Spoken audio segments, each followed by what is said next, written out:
Welcome to the Temple of the Nerds podcast, your one-stop shop for everything Star Wars, Nintendo, Marvel, and anything else video games, nerdy TV, or just straight up awesome that we hear about. I'm D-Bills. I'm TJ, and this week we're going to be talking about the latest episode of Disney Plus's The Mandalorian, and what we think those M counts mean. What are they talking about? Not sure. I mean, we are sure. We know. We know, but we're going to tell you later. Yeah, we're going to tell you. Yeah.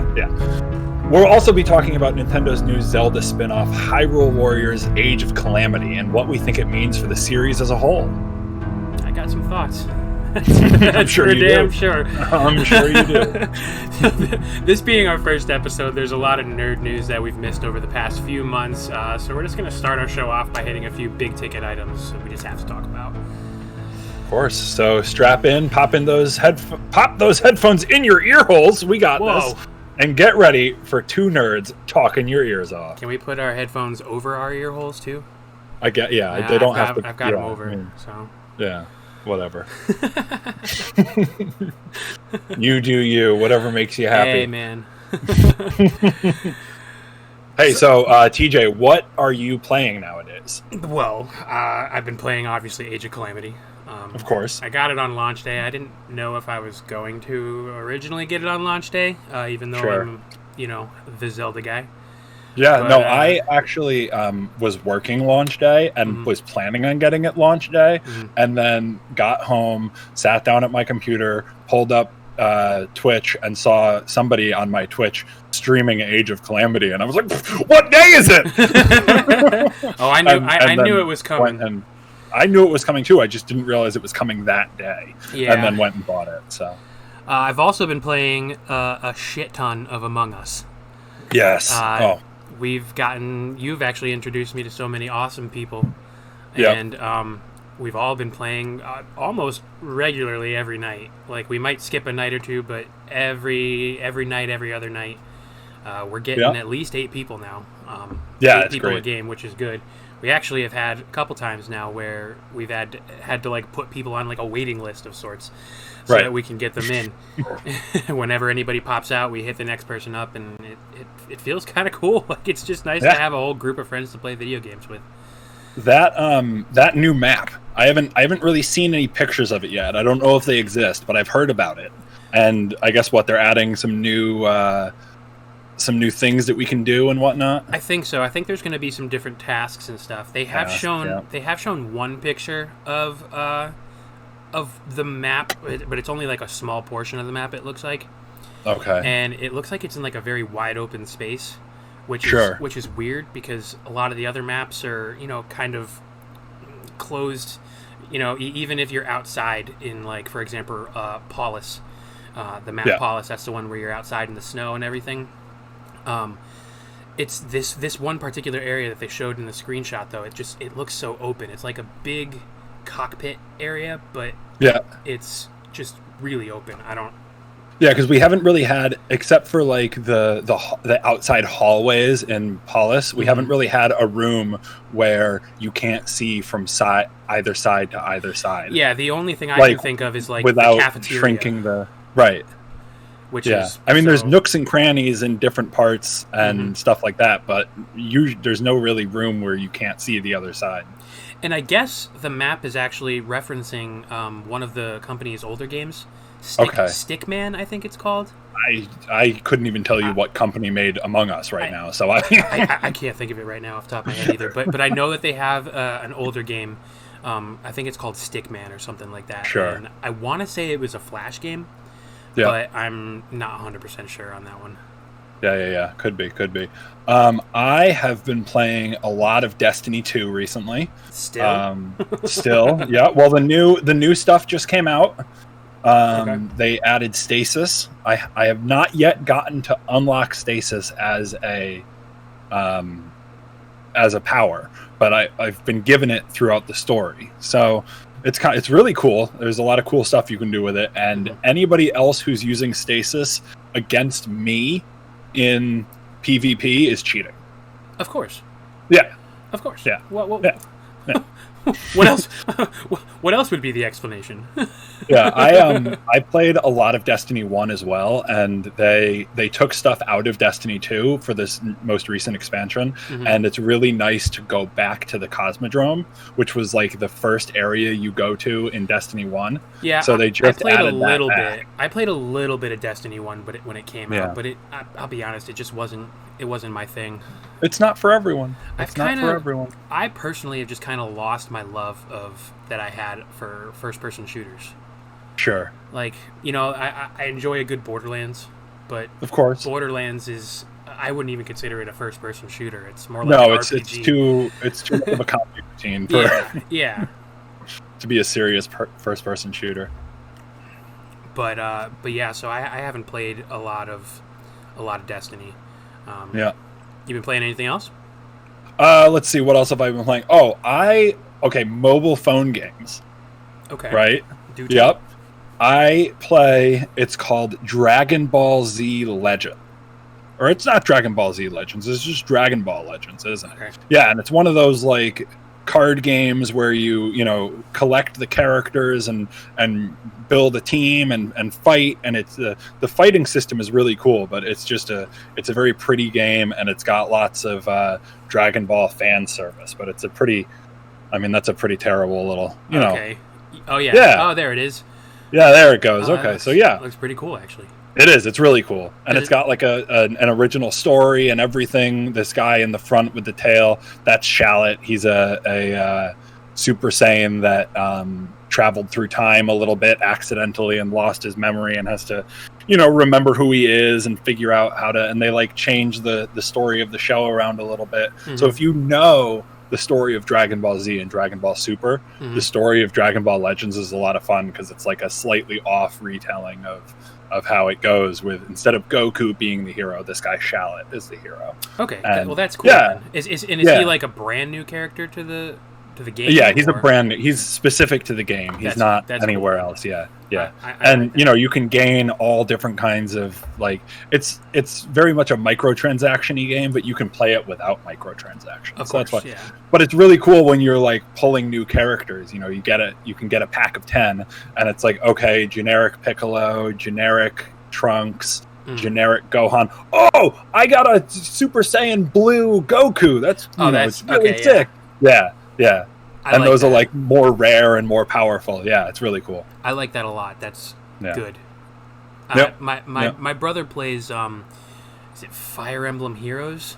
Oh yeah, I played that for a little bit. Yeah, he loves that. I can't get into those. I played the Kingdom Hearts one for a little while. I think you really have to like the game that they're based on. Yeah. Or the series that they're based on to get into them. And it's like this. It's like Hyrule Warriors. When we're going to touch on, I played the Fire Emblem Warriors, and again, I'm not really super into Fire Emblem. Like, I love the games, and I'll play them for hours when they come out. But I'm not going to go back and play an old Fire Emblem game. So, but I will go back and play an old Zelda game. Are you ready to yell at me? I think so. Have you never played Fire Emblem? I've never played Fire Emblem. I mean, it's not for everyone. It's turn-based. It's not the turn-based that gets me. It's the strategy aspect. Okay. Because I'm a huge Final Fantasy fan. I love those turn-based style battle systems. Sure. It's the strategy. Like move your troops over here and do this and that, and I didn't even like Final Fantasy Tactics. Oh, I love Final Fantasy Tactics. There's a new game coming out, Fae Tactics. Okay. FAE Tactics. Okay. I think it's already out. I think it's been out for a little bit, and I just don't have the money or the time because of all these other freaking games that are coming out. Because I needed to buy Pikmin 3 again for the third time, so I didn't buy Fae Tactics. But it's right along the same vein as the Final Fantasy Tactics games. Are you playing Pikmin 3 right now? Have you started it yet? I did. Are you ready to get mad at me again? Have you never played a Pikmin game? Never played a Pikmin game. I feel like, oh man, I'm maybe I'm not a Nintendo fan. Have I been lying to myself all these years? Never played Final Fantasy Tactics. I did play Final Fantasy Tactics, you played Final Fantasy, I was not a fan. Oh, Fire Emblem. Yes, Fire Emblem you never played? Yeah. Pikmin That's okay. But you've played Kirby Air Ride, so that's okay. Of course It can be forgiven. I played the shit out of that. I get so excited every once in a while. That picture from a few, like 10 or 15 years ago that I sent you, Yeah. where I tied down to the 100th of a second with that computer, and Kirby Air Ride pops up on Facebook, and I giggle for a bit. I remember that. Yeah. I think we actually have, at my house, we have 2 copies of the disc. Do you? Because one got so scratched. Yeah, my copy is still up there on the shelf. It's just out of view. I don't think I have it on my shelf. I think it's upstairs in my brother's room. Yeah. But yeah, man. So, you've been playing Age of Calamity. I have been playing Age of Calamity. I just unlocked all four heroes. Okay. I've done that and then a little bit more. I was going to play today, but I just so busy. Sure. So what do you think so far? I mean, I love it. I loved the first Hyrule Warriors. I got the first one on the Wii U, and then I got it again when it came out on the Switch, and I've pumped way too many hours in that game to be healthy. I played I have so much fun building the characters up and speccing them just the way I want, and getting exactly the right the weapon that I want and the powers that I want, and the fact that like you can play so many different styles based on which character you are. Yeah. It's just It was definitely like a love letter to Yes. Zelda. Yes. And it's I appreciate the fact that the story wasn't canon. Yes. You know, like it's not in the Zelda timeline. It's just its own standalone thing that's just a huge love letter to everything Zelda. And that's what I enjoyed about it. And there was bits and pieces that they pulled out of the games that like, oh, well, this is, we're talking about Ocarina of Time now. Oh, we're talking about Twilight Princess now. But again, it's just off enough from the actual game that... Still weird that, what's her name, Agatha, the little bug girl? Yeah. Still weird that she's a character. Like, yeah, I don't like her. Why, she's out annoying. of everybody, did you decide to put Agatha in? Does she even fight in Twilight Princess? No. Her only purpose is to increase the size of your wallet. I'm serious. That's the only purpose she has. She might give you like a piece of heart through the on the way, but like the whole purpose is to increase the size of your wallet, which you really don't even need. Sure. I mean, I don't think I've ever really used money in any Zelda game except for maybe. Well, no, hold on. A Link to the Past, you use money. Sure. Breath of the Wild, you use money. Breath of the Wild, you use a lot of money. Yeah. And it's hard to get, but you still use it. You just got to mine for gems and stuff. Yep. But yeah, I've been having a lot of fun with it too, and I played the first Hyrule Warriors. I played through the story. I pretty much just screamed through the story just to see what happened. But I didn't like go really deep into it. And I'll be honest, I'm not a huge fan of the Warriors style of gameplay. Okay. I never really have been. I played Dynasty Warriors way back in the day. And it just like it wasn't my thing. I think I played it at a friend's house. Yeah, I'm not sure I've ever played a true Dynasty Warriors game. Yeah, but Age of Calamity feels different. It does. I really feel like they put a good mix of the Warriors formula in with actually Breath of the Wild. Yeah, and it focuses a lot on character development because it is its own. The story in this is pretty canon. From what I can tell so far. I know. There's stuff coming at the end that you know about. And so, do we want to go into spoilers a little bit? I mean, let's go into spoilers because, warning everybody, we're going into spoilers now. So if you don't want to hear spoilers for Hyrule Warriors, Age of Calamity, mute now. And I'll go like this. When we're done. So if you're just watching, I'll try to remember that. Let's do this. We'll also throw something in the description of the video once it picks it up on YouTube to tell you what times to skip. I'll put like a skip to whatever. So when they announced Age of Calamity, they advertised it as the story that we didn't get to see in Breath of the Wild. The story from 100 years before the events of Breath of the Wild. Right. So for those of you who haven't played Breath of the Wild, the general gist of the game is that Calamity Ganon, this great, powerful being of unimaginable power, has come back in the past 100 years ago and laid waste to the land of Hyrule. And Link's job is to go throughout the land and gain power in order to combat the great power that is Calamity Ganon. So yeah, Link, as far as anybody's concerned, was on the brink of death in that story. He was at the beginning of the story. At the beginning of the story, he was on the brink of death. He was brought to what was called the Shrine of Resurrection, and he slept for 100 years. So Hyrule survived for 100 years, while the Calamity was still kind of around, and there was still, a lot of danger. And he came back with no knowledge of what had happened, and just went. And you find out the story as you go, obviously. But they did not show us in that game a lot of what happened 100 years prior. And what Hyrule looked like before the Calamity. Yes. Which is actually something that Age of Calamity does really well. Yeah. But anyway, so when they advertised this game, they said this was going to be the story of the Calamity 100 years ago. And in all intents and purposes, it is. However, as you know, the first cutscene when you start up the game, there's this little... Hold on, they've got a little version of this guy. This is without so many legs. Yes, without so many legs. He's got 3.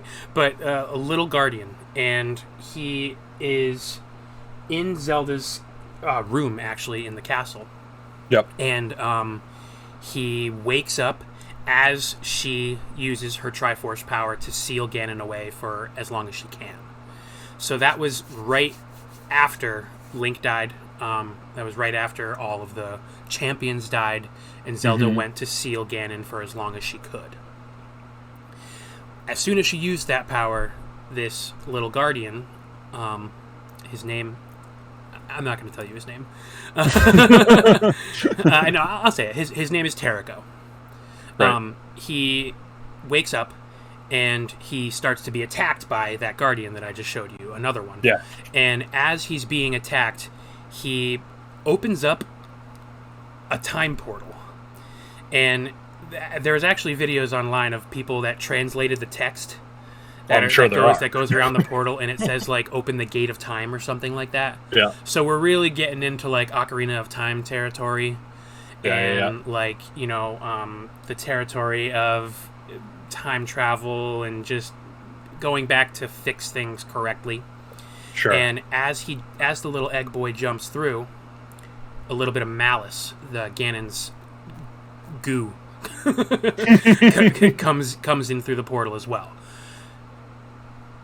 So we've never heard anything about this egg guardian. Right. No, he's nowhere in Breath of the Wild. Nowhere in Breath of the Wild. Nowhere.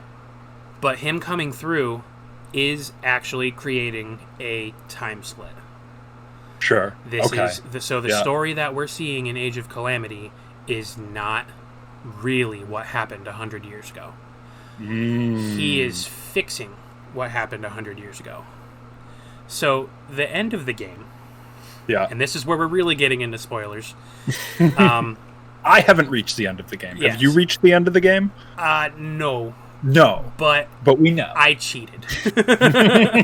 I cheated before I bought the game because I had a feeling that this was going to be the issue. Yep. And lore is very important to me. I don't know how else to explain it. I love lore. I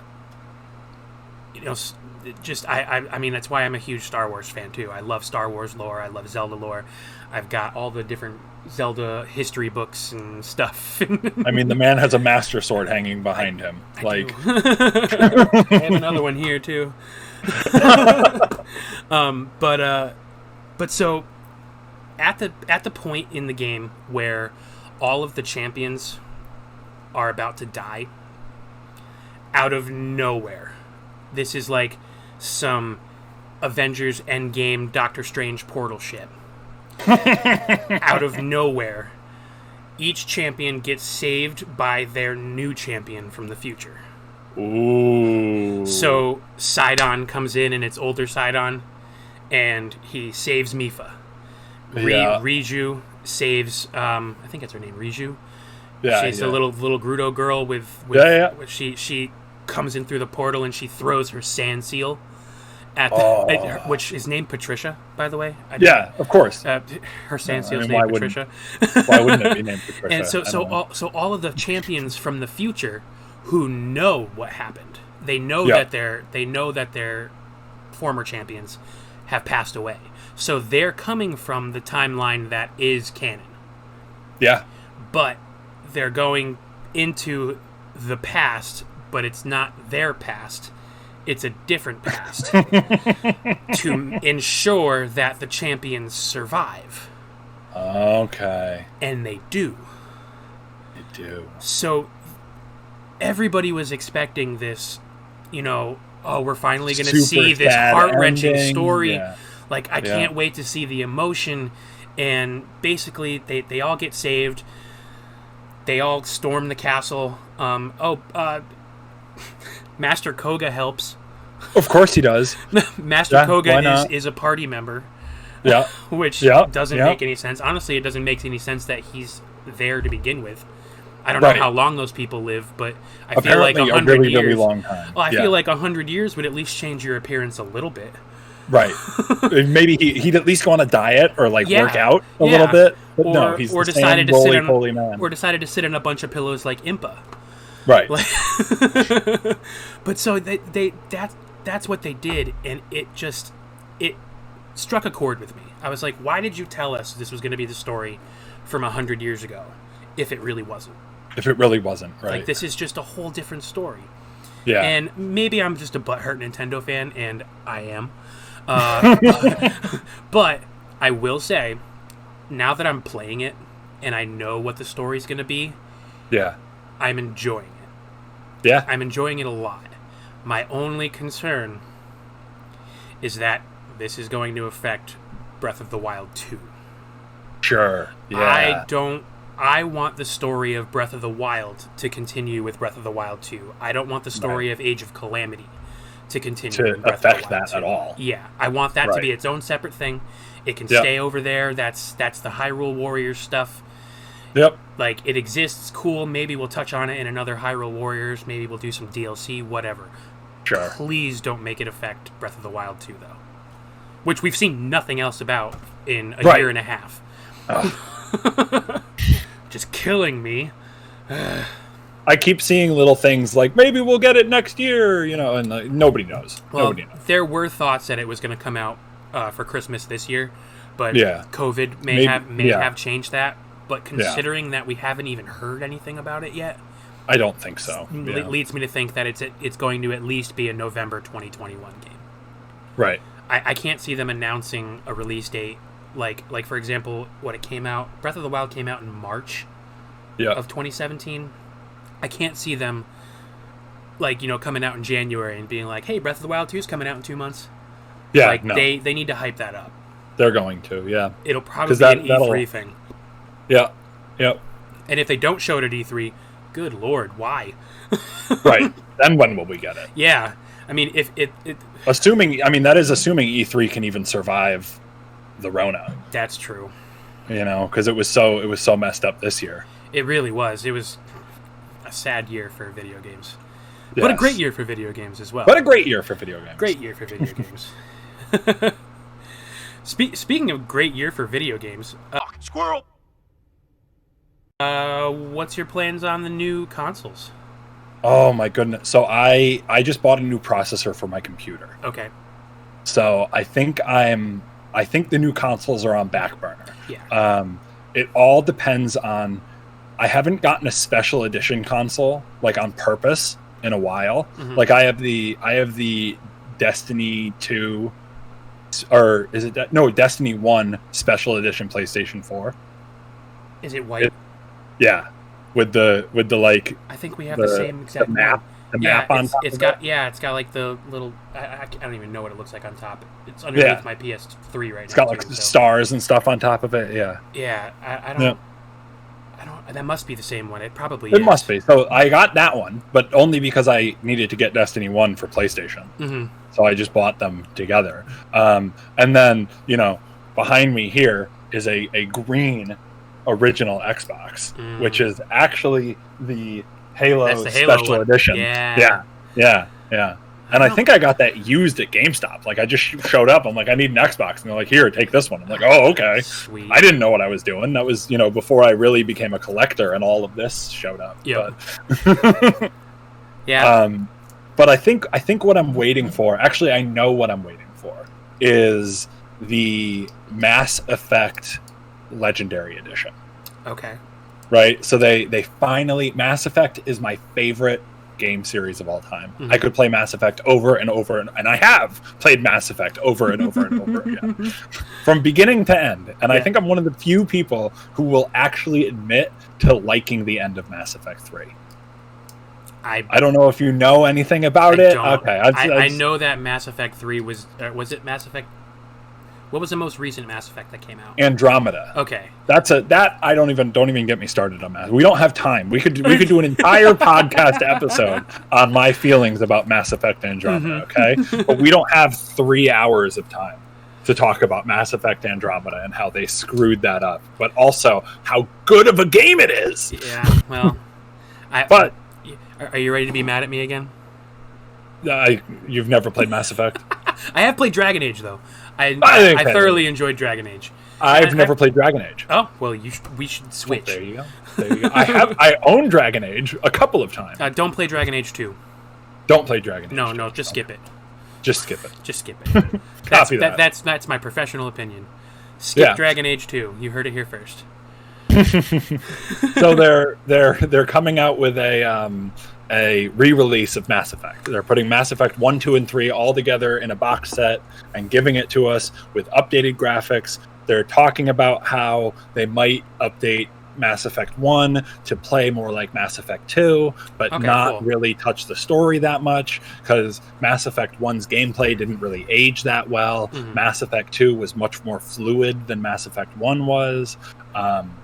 But also, if they're going to give us a special edition console for Mass Effect, then I will pay whatever amount of money they ask for that. Yeah, that makes sense. I have no decals on my car except for one N7 badge that's stuck on the back tailgate of my black truck. And it's this big compared to this pretty big truck.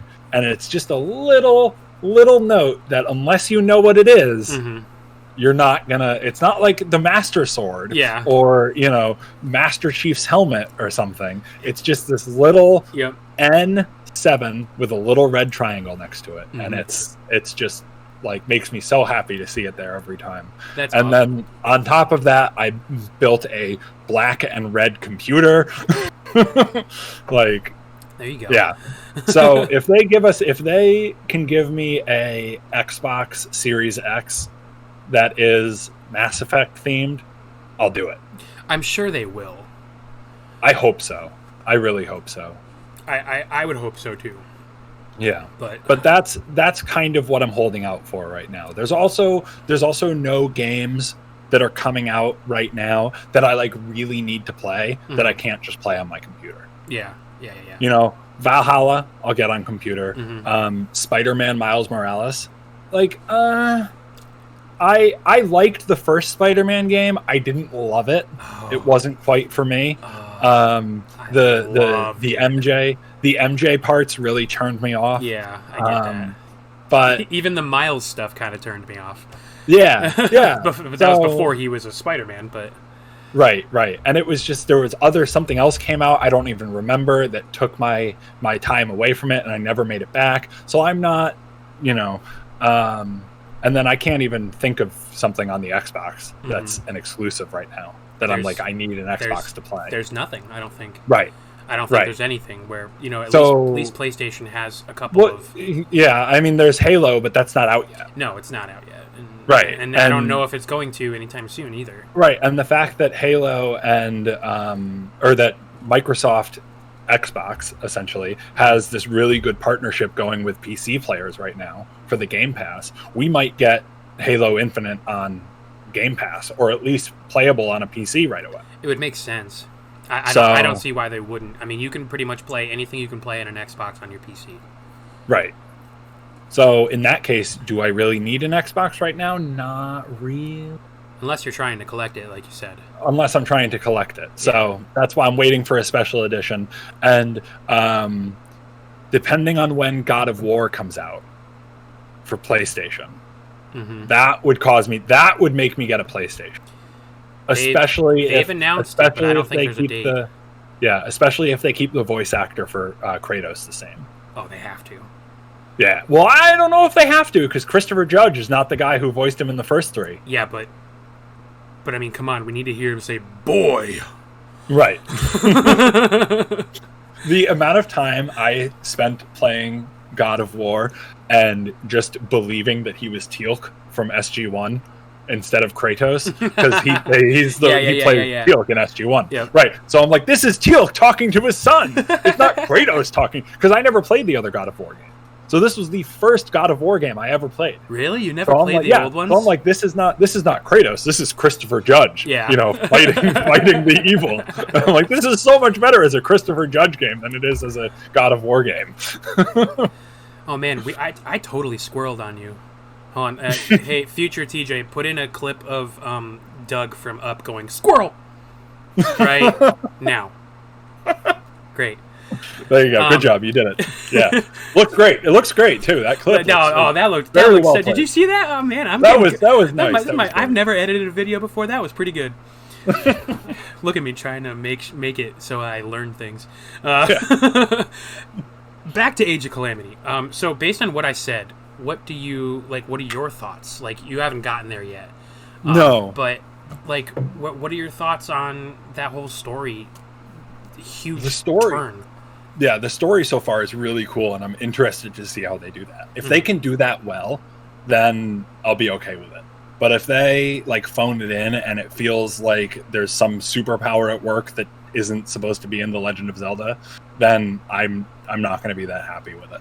But so far, I'm loving the gameplay, and I'm loving how the map evolves as you play, and how you can unlock more powers for people, and just the way that's done. Because the badge system in the first Hyrule Warriors was so annoying, and the little sound that it made every time you opened a badge was like yes I remember and that. at times I would go in to play a character that I've never played because I needed them for an adventure map, and none of their badges were open, so I had to spend 10 minutes opening 75 badges and just listening to the ba-ding, ba-ding, ba-ding, ba-ding for 15 minutes, and I'm like, oh my god, now I don't want to play. But this, you just go and you need materials, which you have to get from levels to open, a shop, or to give a specific character a better combo. I love that. It's very well done. Or an extra heart, or, unlock a food item that you can cook before your battle. Yeah. The map looks great. Oh, yeah. I haven't plugged it into my TV yet, so I've just been playing it on the handheld. But at some point, I want to plug it into my 65-inch TV, and just because it's a beautiful game. It looks so good. It looks so good. Especially have you been to the training grounds yet? No, not yet. I unlocked it, but I haven't been into the I haven't actually done it. There was a mission that I did where I had to defeat a certain amount of Hyrule soldiers. It was just like training Link, and you had to beat a handful of Hyrule soldiers, and then you had to fight Daruk. Yeah. And that area that you're fighting in is the ranch. Do you remember the ranch in Breath of the Wild? The destroyed ranch that was maybe Lon Lon Ranch, but we weren't sure. Like Lon Lon Ranch. Yeah, that's where you are, and it's definitely Lon Lon Ranch. It's 100% based on Lon Lon Ranch. That's awesome. and it looks awesome. I think my favorite thing so far about the game is just seeing all those areas that not destroyed. Yeah, like seeing houses and buildings and even just fences. Like I don't know why I'm getting excited over the fact that there's a fence there, but I love it. And the fact I just did the Death Mountain stage to unlock Daruk. Yep. Right. And just running around that stage, I knew where I was going. You knew you were going, exactly. Because they did the Hyrule Warriors map so much like that area in Breath of the Wild that I just knew. Like, I'm like, okay, if I go around this corner, I'm going to be in that little tunnel area with the sea of lava next to me. Yep. And there's going to be those octopus guys. And sure enough, there they are. Sure enough, there they are. I thought the exact same thing, especially I was just upset that I didn't have a rusty object to throw at them so that they would spit it back out at me clean. I don't even know. You can't throw your items. No, you can't. I kind of wish I had pre-ordered the game so I could have gotten the soup ladle. Well, I got one. You did? I got one. Yeah. I didn't pre-order, but I found it. Oh, okay. It was like given to me. Yeah. I haven't gotten that one yet. Yeah, I don't know. I was surprised. I was like, "Oh, this is weird. I didn't think I'd get this." A soup ladle, my favorite one. Perfect. Yeah, and it's not horrifically underpowered compared to the sword. Yeah. Like, I mean, I think the swords that I've been finding are like 15, 16, 17. The soup ladle was like 12. Okay. So I'm like, okay, if there's some things that I don't want to use and I put into the soup ladle, maybe I'll actually use it in a match. Yeah. Especially if I can put the powers on it that I want. That's something else I need to focus on. I've done some upgrading of my weapons, but I kind of did it so haphazardly. I'm just gonna switch to a different word. So randomly that because I didn't really know what I was doing. No, it's not haphazardly. There's the word. There it is. Yeah. No, it's not explained well. No. Which I actually like. I like things like that in games that are not really explained well. It's just like, okay, so on the surface here, you can put this weapon into that weapon. Yeah. But then if you dig just a little deeper, it's like, okay, this is how this works. And now I can move this skill from this weapon to this weapon, but only by doing this certain combination of things. And yeah.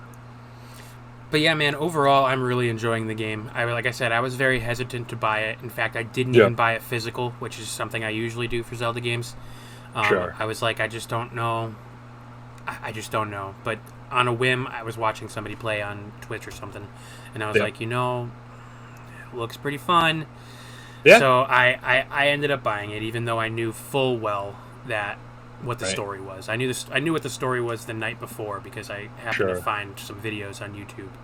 Yeah, I'm interested to see what happens after the game ends. Like how much continuous play is there? Because like in the first Hyrule Warriors, there's all the adventure maps where you can go through, and they've got one for each game. They literally have one adventure map for each game. Yep. In the mainline series, and that gives you like upwards of thousands of hours of game time. If you're really, really good, you could probably blow through an adventure map in a couple of hours. Oh, I've watched the Completionists episode of Hyrule Warriors. Do you know who the Completionist is? Yeah. I've watched his episode of Hyrule Warriors, and I think it was somewhere up in the thousands of hours. That he ended up playing. If you do everything, it's a really long game. And I haven't seen anything in Age of Calamity that leads me to believe that this game will have more than like 50 hours of game time in it. All said and done. Yeah, but like I said, I don't know what happens after the end of the story. Like maybe there's bonus missions, maybe there's maps that we unlock or something. And there's also a lot of room for DLC to put other stuff in. So yeah. I wouldn't be surprised if we get DLC like soon.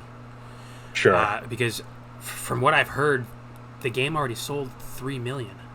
Right. Which is huge.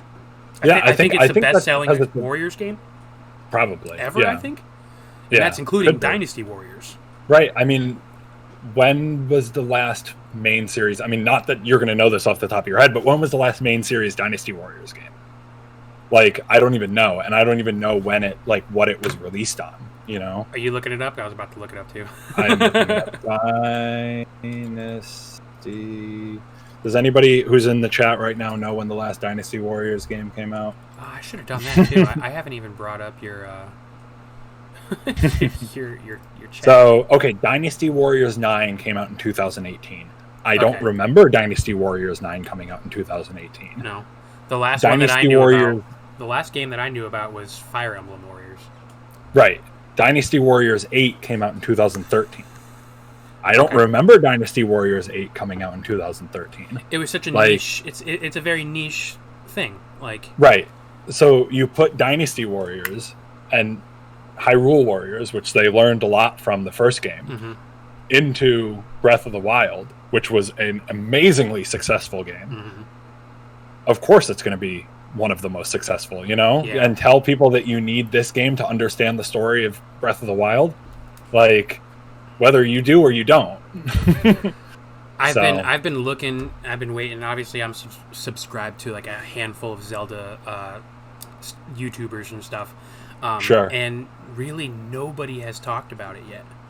Which is, I don't know if it's because they're too afraid to talk about it because of the story issues or what.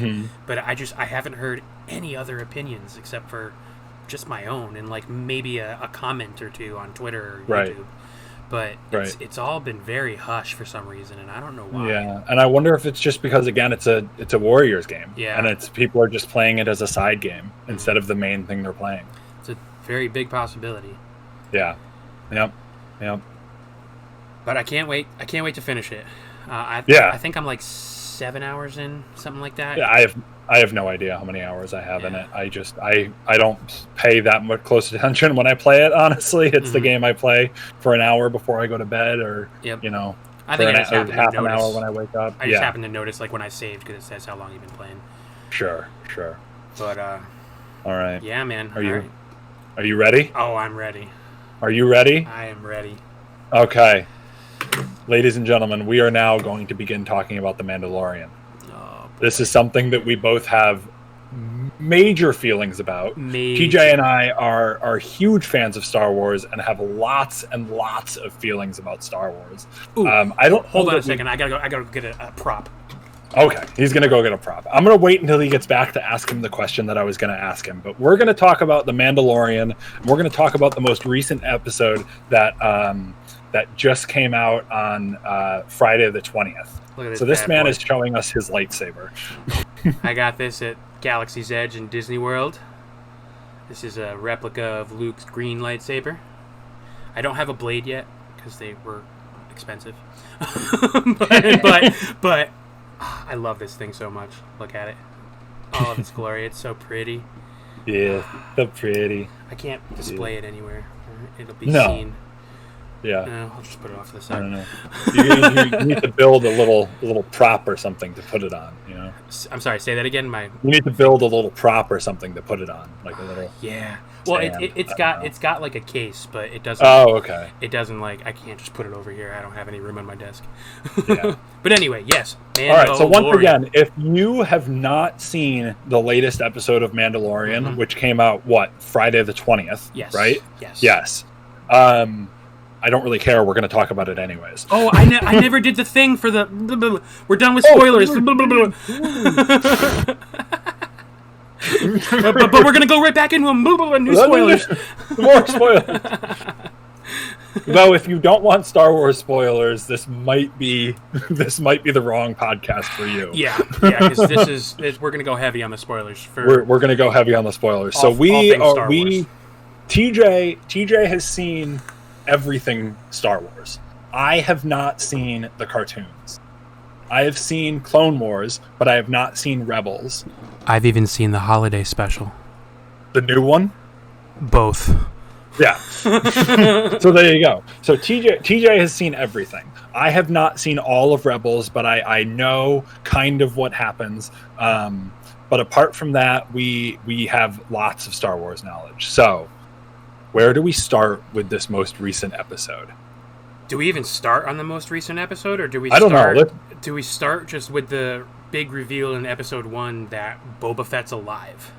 Oh yeah, Boba Fett's alive. So Boba Fett, was that the first time we saw Boba Fett, or do you think that he was the guy standing over what's her name? I'm convinced that he was the guy standing over. I can't remember the bounty hunter girl there. The bounty hunter. I'm convinced was that on Tatooine? Yes. That episode, yeah. Yep. So it's not like Boba Fett had to travel to another planet. Like, he was there. Yeah. If he's alive now, and we just saw him out of the Sarlacc, he must have been out of the Sarlacc, a year ago? When they went and fought the bounty hunter. Yeah. He's probably been out for quite a while now. Right. I mean, I can't remember exactly how many years afterwards, after the Battle of Yavin. Right. I want to say it's like 10 years after the Battle of Yavin. Sure. Something like that. So we're like, we're the Emperor's dead. Yep. Dead. But yeah, so Boba Fett's probably been out for a while now. Right. The fact that he doesn't have his armor, though, is weird. Well, is it? Why is it? Because he's not a Mandalorian. No, he's not, but I think he thinks he is. Right. But what I'm getting at is, I guess, is this Mandalorian creed, which we've now been told is a, zealotous religious offshoot of the actual Mandalorians. Mm-hmm. Is that creed far-reaching enough that Boba Fett has heard it and has ever thought about following it? Yeah, it's a possibility. Because, in the prequel movies, his dad Jango didn't follow the creed. No. Right. I'm pretty sure he even explicitly says in a book or something that he's not a Mandalorian.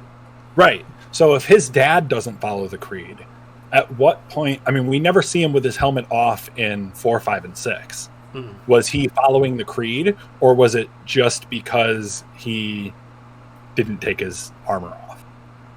And I mean, we can go metagame here and. The creed probably didn't even exist when Lucas wrote 4, 5, and 6. No, it definitely didn't. But... I think they were just creating a cool-looking character. Right. So he just happens to never take off his helmet, probably because they didn't have some name guy wearing, playing Boba Fett. So does he follow the creed? Probably not. No. So I'm wondering if the armor, if he almost doesn't want the armor anymore because it reminds him of the time he spent in the service of the Empire. Yeah. It probably reminds him of his father, who died in the service of the Empire. Mm. It probably reminds him of the Jedi and the pain and suffering that they've brought his family.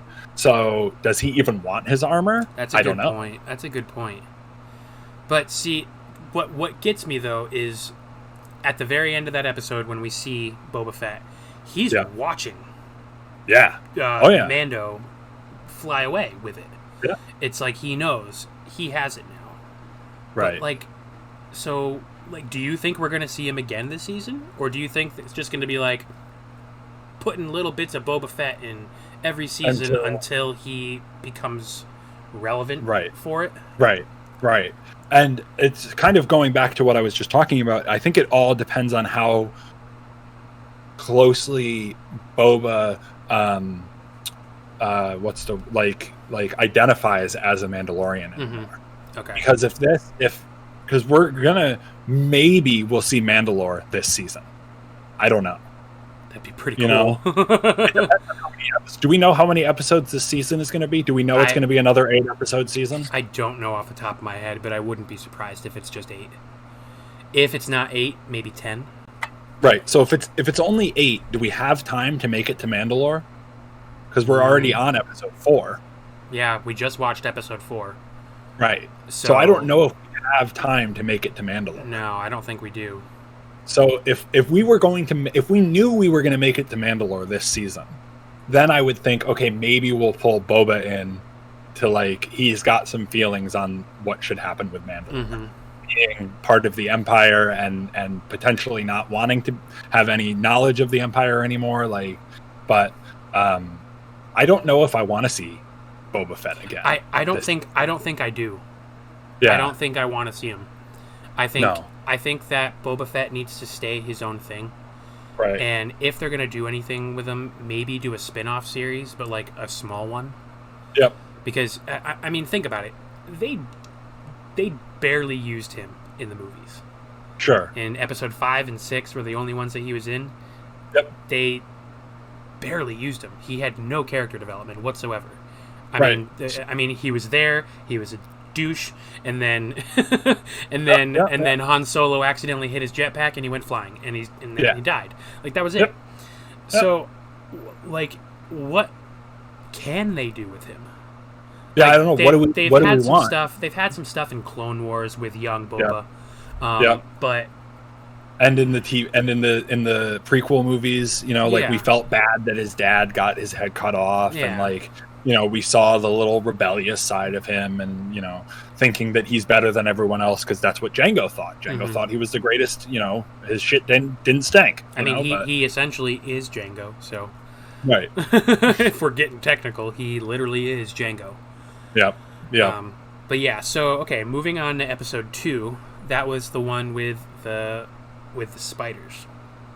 The spiders, yes. That was a fun episode. That was a really cool episode. I liked the spiders a lot. Yeah, and it was nice to see the rebels as kind of like they don't have a war to be fighting right now. Yeah. The rebels, they don't really have anything to do. Or the New Republic. The New Republic. Sorry, the New Republic. They don't really have anything to do. So, and I kind of found it funny that like the two guys who showed up aren't like in shape. Mm-hmm. They're kind of overweight. There was very much like a jab at like these guys are cops. Yeah. Well, do you know? We don't really like them because they're cops. Do you know who one of them is? I feel like I recognized him. The guy, the white guy. Because there was a white guy and there was an Asian guy. The white guy is Dave Filoni. He's the one who created. Oh, that's right. You told me about he did Rebels and he did Clone Wars, and he's doing this too. He's doing The Mandalorian. Right. He also did Avatar, and SpongeBob.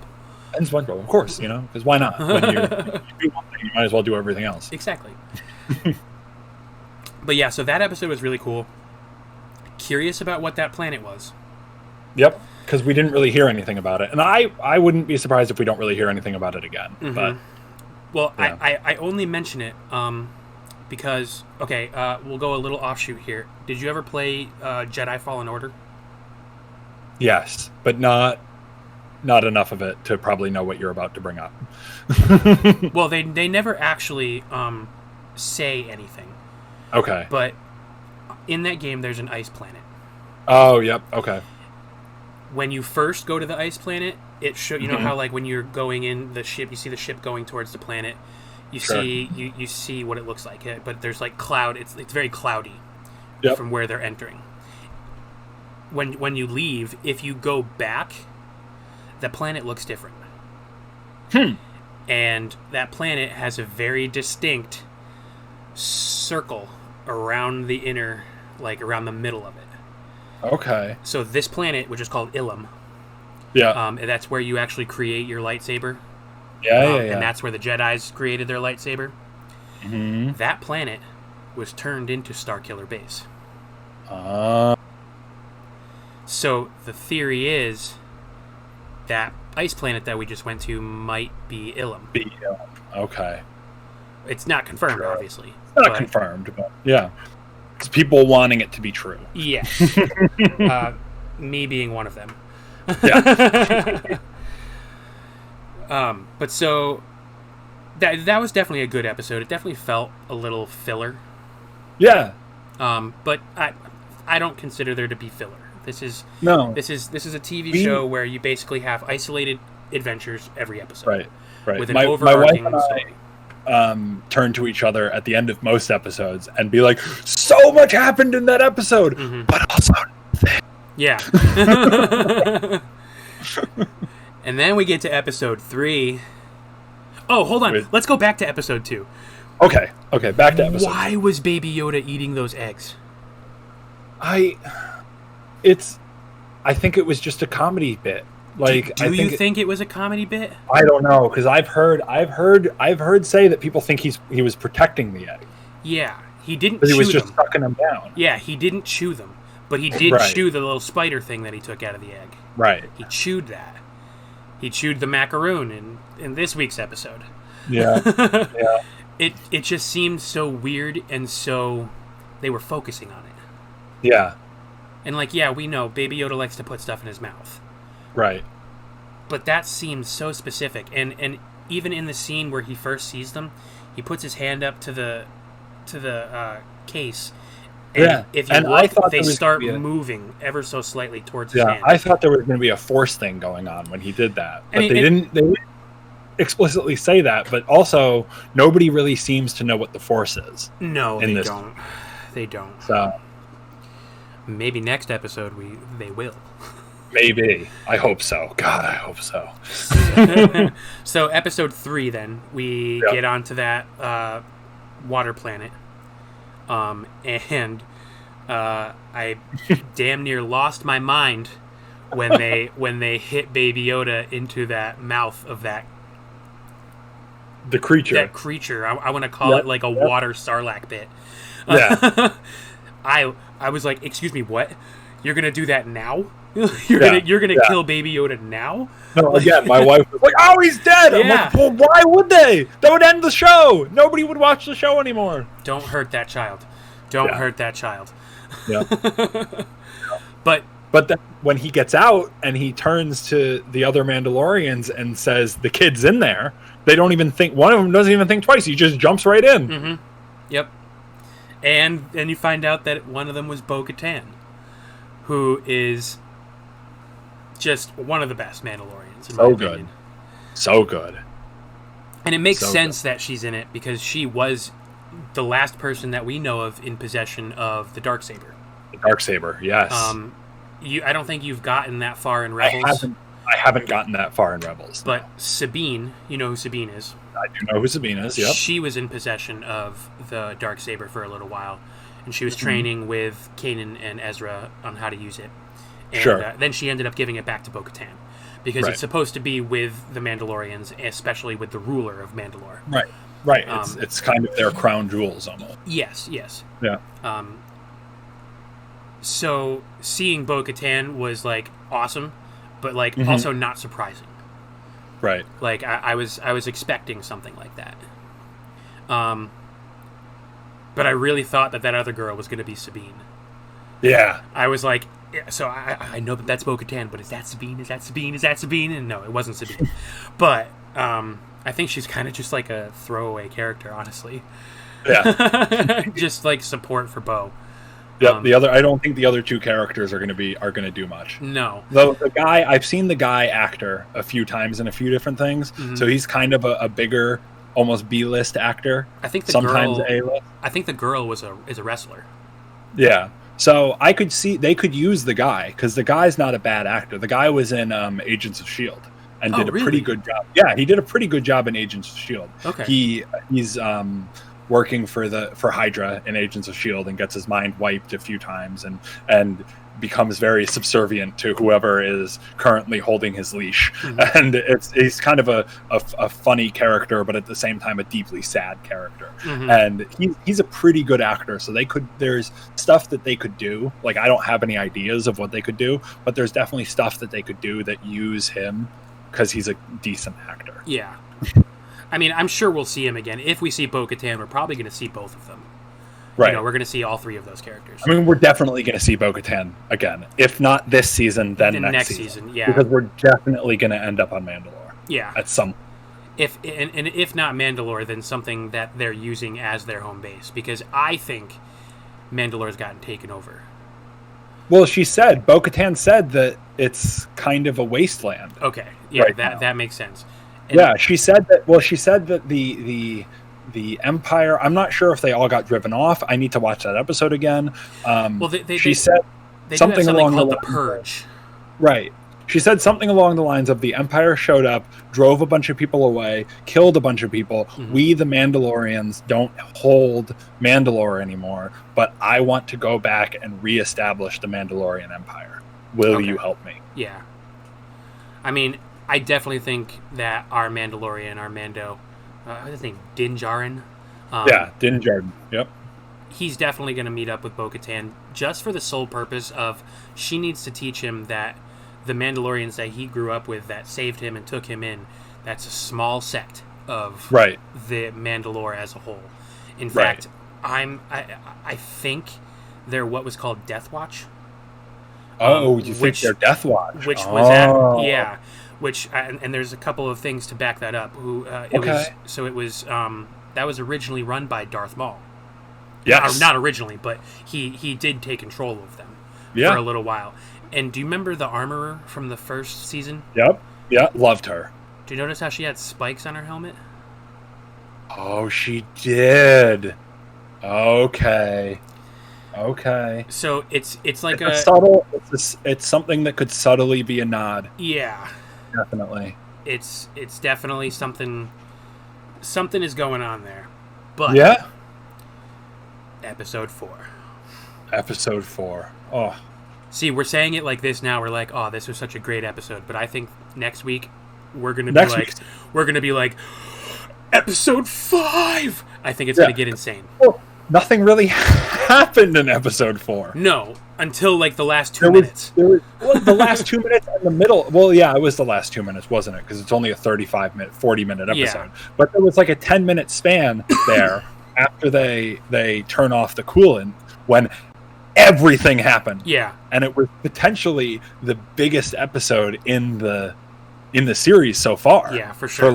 For Star Wars lore. Yes. Not just for Mandalorian lore, and not for Din Djarin lore, and not for character development, but for lore in the greater Star Wars universe. I think episode 4 is one of the most impactful, potentially 35 minutes we've ever gotten for Star Wars. I would agree. I mean, I love all Star Wars movies, but, the Rise of Skywalker was definitely not my favorite. But it depends what they do with Rise of Skywalker and what happened in Rise of Skywalker. To me, will cement Rise of Skywalker as a good or a bad movie. Yeah. Like what we get next and what we branch off of. Like, do we no longer have Jedi? Do we have Skywalkers? But that's a whole other thing. But what I'm getting at is when you saw, because they walk into that room, they see the two scientist people that are on the computers, and they go, destroy all of our information, destroy our computers. Well, first they're trying to back it up and get it out. Yep. And then they're like, screw it, destroy it. Mm-hmm. If you noticed, they had a patch on the arm. It's the same patch that the doctor from the first season had. Yep. Yep, the squirrely guy. Yep. And it's the same patch that every single young clone had in Attack of the Clones. Nice. It's not exactly the same, but it's definitely similar. It's like a lowercase I and a lowercase L. So do you think that's a connection to Kamino, or do you think that's a connection to just the clones in general? I think it has to be a connection to Kamino. Okay. I think maybe not necessarily like them directly doing this, but people that may have worked for them are now doing something for the remnants of the Empire. Yeah. And we didn't get a ton of Kamino in the movies, and we didn't get a ton of Kamino in the shows, and we've never really gotten a ton of Kamino story from any games. No. But we also, what I'm getting at is we've never seen humans as part of the workforce of Kamino. Nope. We only saw Kaminoans. Sure, we'll go with it. Long neck people. Yeah. Yeah, we've only ever seen them though. But this was clear as day, a cloning situation. Yes. But the matter of the question at hand is, what are they doing? Because we know that they're after Baby Yoda. Right. And now we know that they're after him for We didn't know why. No. Yep. Now we know that they're after him for his M count, which has to be a midichlorian count. It has to be. I think they're using the term M count because a lot of people are like, I don't like midichlorians. That's stupid. That's not what the Force is. But no, it's canon. It's what it is. Right. Sorry. I think so. Sorry. Yeah, sorry, guys. That's midichlorians, and Anakin had in Episode 1, he had his blood taken, and Obi-Wan said, highest. yeah, his midichlorian count is off the charts. Right. And I think higher than even Master Yoda. Yep. And I think Baby Yoda is of similar capacity. Right. It certainly sounds like it. Like, why would they choose someone, especially if they're getting blood? Why would they choose a subject so small versus something? Unless they somehow didn't know how small he was, because he is 50 years old. That's true. He is 50. So he is 50, which is still very confusing to me. Right. Like, why hasn't this 50-year-old at least developed some sort of other intelligence? I mean, the poor kid couldn't even figure out blue from red when he was doing the wires. Right. Like, he's 50. But we don't know his backstory. You know, this is a whole nother conversation for a completely different kind of podcast where we can get into psychology of how you're raised and whether or not that gives you like brain power or not. But if he's 50 and was kept by dirty bounty hunters and moved from place to place for 50 years to keep safe and was never taught anything, mm-hmm. you know, because we've seen what canon-wise, we've seen 4 of Yoda's species. 3. We've seen Yoda. We've seen Yaddle, and those who was only in Episode 1. Right, they're in the movies, and then Baby Yoda. And Baby Yoda. Oh, canon-wise, yes, because Knights of the Old Republic is technically not canon anymore. No, it's not. Right, but we saw there was a Yoda species leading the Jedi Council in that. Yep, I remember that. So we've seen 4, but we still haven't gotten any information about them. No, we don't even know what they're called. Right.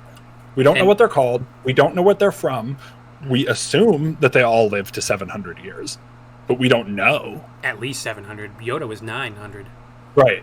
So, but where did he come from? He's 50. Where has he been for 6 movies? What gets me is that Yoda has been said, I can't remember exactly where it was directly specified, but Yoda has claimed that he started training Jedi when he was 100. Right. So, Baby Yoda's got 50 years before he's at that point at least.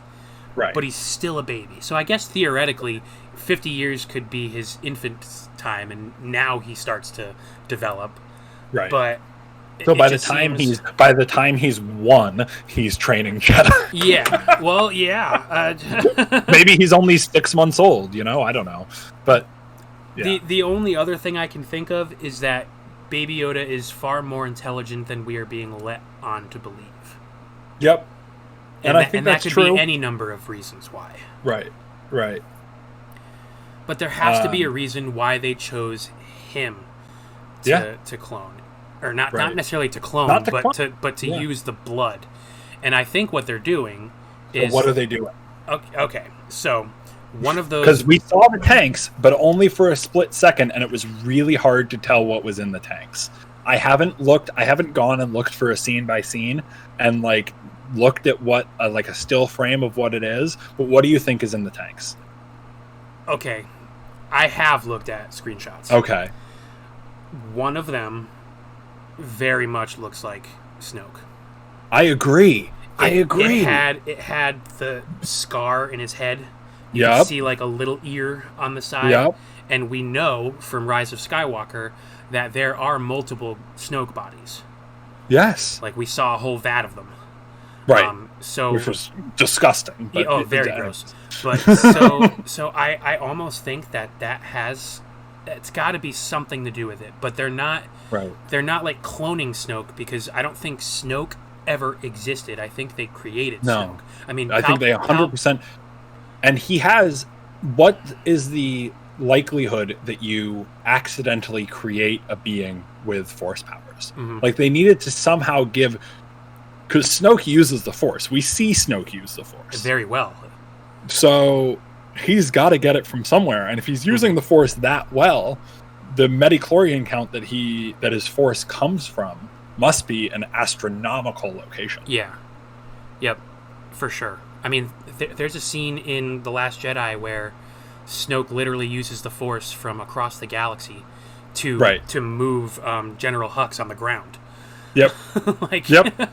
That's insane. Yep. So he's super We strong. haven't seen Yoda use his powers like to his full extent. You know, he does some flipping when he's fighting Dooku, and he like lifts up objects that are much more times the size of him.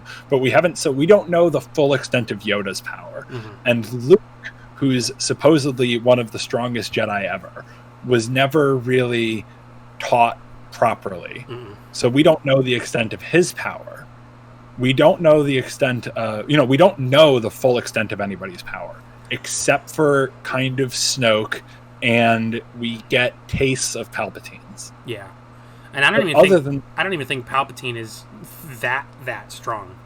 Right. I mean, essentially Mace Windu beat him. Right. Right. And I think a lot of Palpatine's, I feel that a lot of Palpatine's power came from the knowledge he stole from his master. So they showed a couple of different vats of amalgamations of body stuff. Yeah. One looked like Snoke. Yep. Another one, and this could be a huge stretch, a very huge stretch, but it kind of looked like Darth Maul. Okay. It looks like it's got spikes on its head. It's just all you can really see is its silhouette, but it looks like Maul. So I wonder if they're just trying to recreate all of these, or just now create all of these different, very strong dark side Force users. Okay, so my question, since you're saying that one of them looks like Darth Maul, I haven't seen Rebels or the other, or any of the other cartoons. Do we know that Maul is dead? Yes. Could that be Maul? It could be. Because they got Baby Yoda to use his. Did they first try it with the dead body of Maul that they found? That's a. I didn't even think about that. It's a theory I'm pulling out of my ass literally right now. You know, could it be Maul? That's interesting. I didn't even think about that. Because if they're cloning Snoke, if they're making Snoke, which both of us seem to think that that's what they're doing, could they have first tried with Maul? And then they realize that it doesn't work because he's already dead. Yeah. And they just haven't gotten rid of his body yet. That's a very good possibility. Right. Oh man. I mean, honestly, the possibilities are endless with this. Yes, we could spend another hour talking about the possibilities of what this could potentially be. But so one other thing I want to mention is they, when they see the recording of the little squirrely guy, the doctor there, he talks about a VIP subject. Yes. And something about how it would put him in danger or something. I don't remember exactly what he said. It would put the host at danger or something like that. Yeah, it would put the patient at danger. Yep. You know who I think that host is? I think that's Palpatine's son. Palpatine's son? Rey's father. Okay. Because you think he is a biological son of Palpatine. Yes. And he does not have Force abilities. He is not a Jedi. Right. Well, do we know he's not a Jedi, or did he choose to not get trained? I'm pretty sure. As like a big middle finger to his father. I'm pretty sure in the book adaptation of Rise of Skywalker, they do specifically say that he's not, or if he is at least not dark side. Sure. Well, he's definitely not dark side because he hid his daughter from his grandfather. I think the first intention of Palpatine was he was going to use his son to transfer his spirit into, rather than having to create a body out of nothing, which is what he did. And I think this is Snoke, and whatever they're doing in this thing is just a precursor to that. Yes. Like through and through. It has to be. It has to be. But yeah, so I definitely think that's the very, the VIP subject. Yep. We'll see. We'll see. The very end of the episode was also interesting, though, too. Mm-hmm. When we saw Moff Gideon. Yep. He was standing in a room full of what looked like these black stormtrooper droid things. Yeah. This is enough after Rogue One that those are not the Death Troopers that we saw in Rogue One. These didn't look human. No, they didn't. You can see their hands. They almost look like the hands of the battle droids from Attack of the Clones. Yeah. There's I don't remember the game, but there's a couple of games that feature these things called Dark Troopers. Okay. And that's essentially what they are. Yeah. Some iterations of them, they're actually force sensitive too. Sure. But this is all non-canon stuff. Right. But now, thank you, now, Disney. Yeah. but so a lot of people seem to think that that's what's going on, is they're creating something stronger to fight against whatever they need to fight against. Right. And it would be very fitting, because we already know that our Mandalorian, Din Djarin, hates droids. Hates them. So it would be very fitting for him to have to actually fight them again. Yeah, a big bad being some droids for a while. Yeah. Yeah. And now our Mandalorian is on his way to go meet Ahsoka. Oh, I hope so. What I do know is that Dave Filoni is directing Episode 5, and Ahsoka is his baby. If they're gonna, who else would they give it to? If they're gonna finally bring in Ahsoka, it's gonna be on one that he's directing. Sure, like it has to be. Yep. And we know that the Mando is being tracked. Yes. By Moff Gideon. Yep. Do you think we're gonna get a Ahsoka Moff Gideon lightsaber battle? I don't know that would be fair. No, it probably wouldn't. Because Moff Gideon is too old. Unless that subject that we're talking about is Moff Gideon, and they're trying to put force sensitivity into him. And maybe they're experimenting on him before they do it on the live. But now that's a whole nother, we're going into a whole nother conspiracy theory. Yeah, we're pretty much confirmed that he is currently not force sensitive, because why would they need Baby Yoda? He would just use himself as the donor. But I don't know. We're gonna next week should be a big one, and we're gonna do this again next week. Absolutely. Hopefully we can get this on Sunday next week. Yeah. So we can have fresh reactions. There you go. All right. Do you have anything else that you want to touch on? I think I've said everything I need to say. All right. Well, thank you so much for listening to our podcast. Wow, we went way over our time that we were going to do. We did, which is awesome. I'm fine with that. Hell yeah. It means that we have stuff to cut out potentially. Yes. We left room for screw ups. I'll work on this tomorrow, I think. There you go. See if I can get this after work. All right, so let me see if I can throw together a quick end for this video just off the top of my head. So thank you so much, everybody. We are the Temple of Nerds podcast. I am D-Bills. I'm TJ. And you can find us at a couple of different locations. Currently, we're streaming on my Twitch every once in a while, twitch.tv/dbills. We have a Twitter at Temple Nerds. We're going to be throwing together a YouTube soon. We will hopefully be able to let you all know. We're going to aim for either at Temple Nerds or at The Temple Nerds for YouTube. And that's pretty much all we've got for now. If you've got some time, head on over to our Twitch. We did create a Twitch page for the Temple Nerds, and also follow us on Twitter at Temple Nerds. So thank you so much, and we will catch you next time. Bye, everyone.